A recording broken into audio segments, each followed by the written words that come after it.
Welcome back to our channel. Today we will bring you to the fascinating developments of the movie Beyond the Gates. The atmosphere of mourning covered the gloomy afternoon when relatives, friends and those who had passed through Kenneth's life took turns at the cemetery to send him to his final resting place.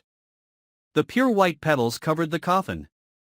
The sobbing mixed with the wind whistling through the trees like an endless sad song.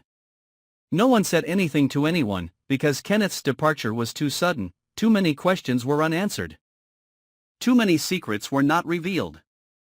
All eyes were on the coffin, where the words engraved with his name shone in the weak sunlight as if the sky was also sharing this pain.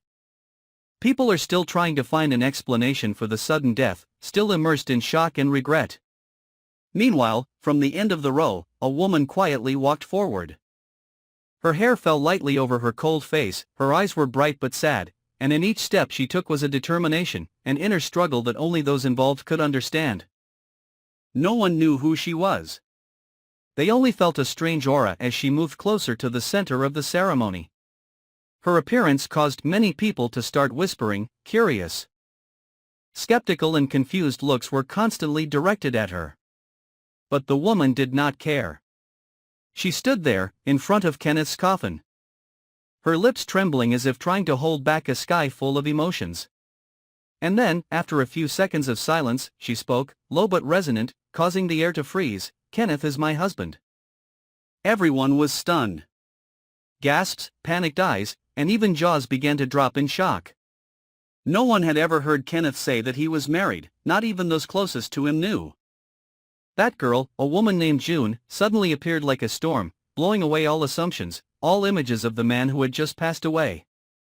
Not an ex-lover, not a secret lover, but a legal wife. Legitimate. The quiet atmosphere of the funeral suddenly turned into an emotional and intense drama. Someone stepped back, someone clenched their hands on the chair. And the funeral director was completely frozen, not knowing what to do next. June did not cry. She did not scream, did not need to prove it with wedding photos or documents. Because in that moment, it was her demeanor, the genuine pain and the unusual confidence in her words that made everyone unable to not believe. She said that many years ago, Kenneth was not the man everyone knows now. They met in a simple situation, fell in love with all sincerity, and got married quietly, without fanfare or formality. But then Kenneth disappeared from her life, without a word of goodbye. All she kept was a wedding ring and a promise that was never fulfilled.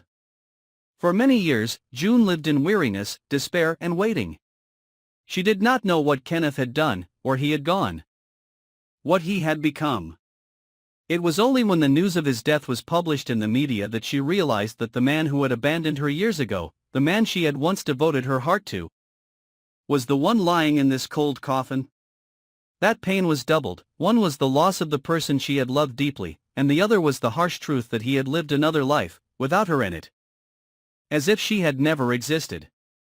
But June did not come to demand justice.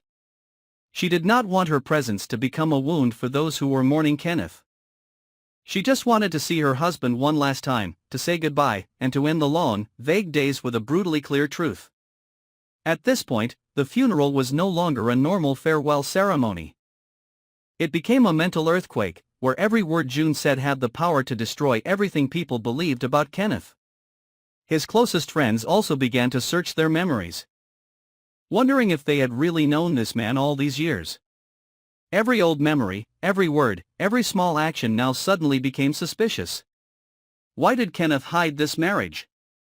For what reason did he leave a woman to live in silence, so that only when he died, could she walk with her head held high into the place where he once belonged? Or was it Kenneth who never really wanted to deny her, but was bound by some secret so dark, that he could not return to her? June continued to stand there, unfazed by the scrutiny. She seemed to be the embodiment of the past Kenneth had tried to forget, the ghost of a part of his life that he had buried under a mask of perfection in society. That woman was no longer a supporting character, but had become the indispensable center in the final story of the man lying silently in the coffin. In everyone's mind, the image of Kenneth began to crack, replaced by a more complex, more mysterious person, and perhaps more suffering than they had imagined.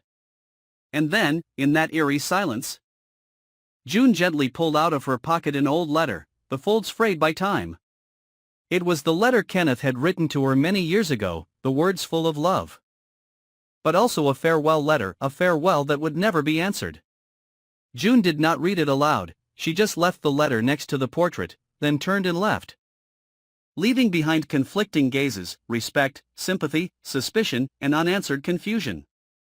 But that action was the final proof. She did not need others to believe, because in her heart, Kenneth had never really disappeared. But just a few hours after June left the cemetery, another incident continued to shake the whole town. The police suddenly sealed off Kenneth's old house, which had been locked for months. A neighbor accidentally discovered that the back door had been broken into. And when the authorities went to check, they found a secret room behind a large mirror in the study, where dozens of diaries, recordings, and unsent letters were kept, all written to June. But most terrifying of all, in an old safe under the floor, people discovered a photo of Kenneth and another woman, a woman whose face was identical to June. Except, the photo was taken nearly 30 years ago. The photo had the words scrawled in red pen, "Never let her remember," accompanied by a recording of Kenneth whispering, "If anyone is listening to this, it means I am dead. Warn her, she is not who you think she is. I love her, but the truth will kill everyone." The recording ended in screams and chaos. June was immediately put under surveillance.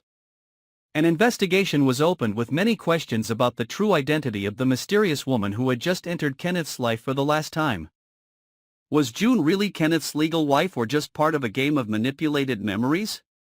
What more terrible things has Kenneth been hiding than a forgotten marriage? And most importantly, who is the real victim? As the doors of the past begin to open, the darkness deepens to the point where no one knows what lies at the end of the tunnel. Don't take your eyes off what happens next, because the truth is just beginning to emerge.